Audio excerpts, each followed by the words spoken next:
this camp. Komaram Bheem Asifabad జిల్లా జేనూరు మండల కేంద్రంలో మిశ్రం నాగోరావు అనే రైతు ఇల్లు రాత్రి షార్ట్ సర్క్యూట్ కారణంగా అగ్ని ప్రమాదం సంభవించి కాలి బూడిదైంది.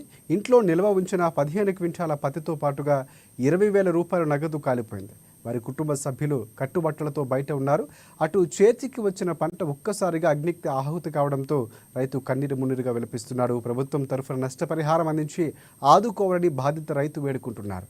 అగ్నికి ఆహుతైన రైతు ఇంటిని Jainoor market committee chairman Viswanath, CI, SI Sagar పరిశీలించారు. ప్రభుత్వం తరఫున అన్ని విధాలుగా ఆదుకుంటామని భరోసా కల్పించారు.